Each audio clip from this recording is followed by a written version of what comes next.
Selamat datang ke Nadi Bola edisi 4 Mac 2022. Tirai saingan musim baru dibuka dengan aksi pertemuan Sabah menentang Negeri Sembilan di mana tuan rumah Sabah lebih berbahaya di babak yang pertama.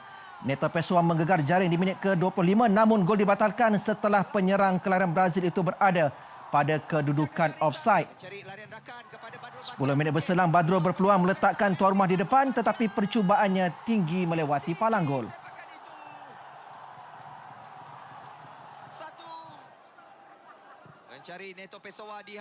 Neto Pessoa terus kecewa selepas itu. Apabila Sabah dihadiahkan sepakan penalti, dia dijatuhkan dikasari oleh penjaga gol Negeri Sembilan dengan menyaksikan di penghujung aksi babak yang pertama untuk tuan rumah berpeluang mendapatkan jaringan tetapi sepakan Pessoa diselamatkan Shihan Hazmi. Sepakan penalti daripada Neto Pessoa. Percuma ini NSFC. Pelawat tampil berbeza di babak kedua dan hasilnya Kai Jones mengejutkan tuan rumah dengan gol pertama menerusi ledakan kencang minit ke-52. Kaki kiri Kai Jones berjaya menerjah jaring menewaskan Khairul Fahmi Shekmat. Minit yang ke-51 ini yang saya katakan sebentar tadi, 5 minit pertama. Sabah membuat cross ke tengah, cross yang cantik. Sabah cuba bangkit mencari gol penyamaan namun percubaan kaki kiri Neto Pessoa minit ke-64 ditepis keluar Shihan Hazmi. Yang terus menjadi penghalang Sabah apabila menyelamatkan sepakan percubaan Sadir Ramdhani minit ke-74 bagi memastikan 3 mata menjadi milik Negeri Sembilan. Neto Pessoa di separuh masa pertama tidak berjaya disempurnakan. Dan Kai Jones. Assalamualaikum dan selamat datang ke Nadi Bola. Dengan hari ini tirai saingan bagi aksi Liga Super dibuka, 4 perlawanan yang berlangsung dan saya tidak mahu melengah-lengahkan waktu. Saya terus memperkenalkan tetamu di studio, Asmawi sekali lagi Asmawi Wakiri bekas pengemasan. Jadi Mawi, kita dah merasai debaran saingan minggu lalu untuk aksi Piala Sumansih tetapi hari ini 4 perlawanan Liga Super yang mana menyaksikan Sabah gagal untuk menggunakan kelebihan beraksi di laman sendiri dengan 9 pulang dengan 3 mata. Ya, kita lihat Sabah harus menyalahkan diri mereka sendiri. Satu tim yang saya rasa cukup bersedia, ready untuk game dengan Negeri Sembilan ni. Mereka datang dengan attacking awal dan mereka sampai berjaya melakukan rempatan ataupun sampai attacking third. Minit ke-24 berjaya ada peluang. Tetapi sayang kalau nak disebut keseluruhan ni kita terus buat shortcut. Sepakan penalti penyebab. Betul. Itu adalah peluang yang terbaik untuk Sabah mendapatkan jaringan kerana di separuh masa yang pertama ternyata sekali Sabah mendominasi permainan. Mereka melakukan percubaan musim Badrul Batiar tetapi peluang terbaik sepakan penalti. Mungkin ada persoalan adakah ianya perlu diberikan sepakan penalti tetapi apapun Neto Pessoa gagal untuk menyempurnakannya. Ya, tak seharusnya berlaku sebagai kualiti ataupun pemain import yang diambil sepakan penalti oleh Neto. Sebab jangkaan ni tepat daripada penjaga gol Shihan Hazmi melakukan menyelamat di sebelah kiri rematan daripada Neto. Apapun memang betul. Kalau kita lihat mungkin sedikit peratusan attacking yang banyak pada pasukan Sabah ada peluang tetapi menguasai permainan tidak begitu banyak pada pasukan Sembilan tapi peluang satunya datang daripada sepakan set piece situasi bola mati. Kejom berada di papus, satu rematan tepat, mereka menang.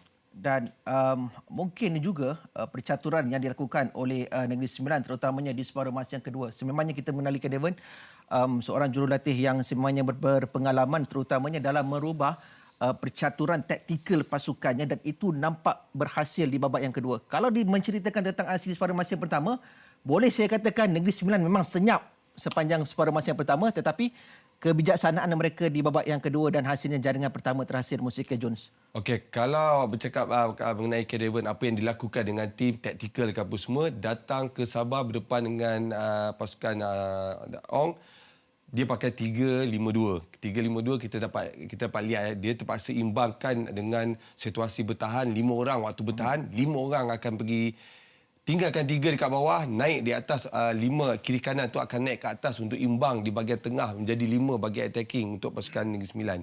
Berdepan dengan Dato' Ong 3-4-3 yang saya rasa dia ada ruang.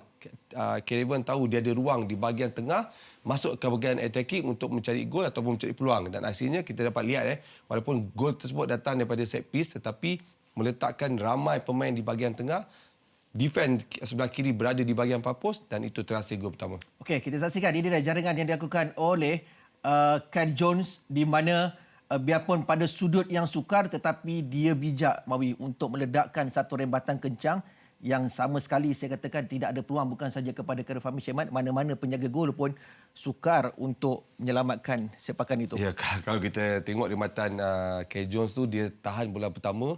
So dalam kawalan angle yang besar walaupun angle bukan besar-besar tapi sudut yang boleh lakukan rembatan terus dan saya rasa itu adalah satu faktor kelajuan ataupun teknik bola tu rembatan terus ke dalam je. Kita dapat lihat juga sebenarnya Khairul Fahmi dihalang oleh satu pertahanan Sabah di depan dan menyebabkan dia tidak dapat menahan bola tersebut. Okey, kalau nak dipilih kepada man of the match, pemain terbaik perlawanan, kalau saya akan meletakkan kepada Shihan Azmi.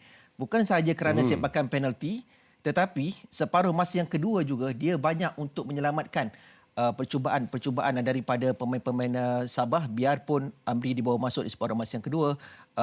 Sepakan percuma Sadir Ramdhani juga berjaya dinafikannya.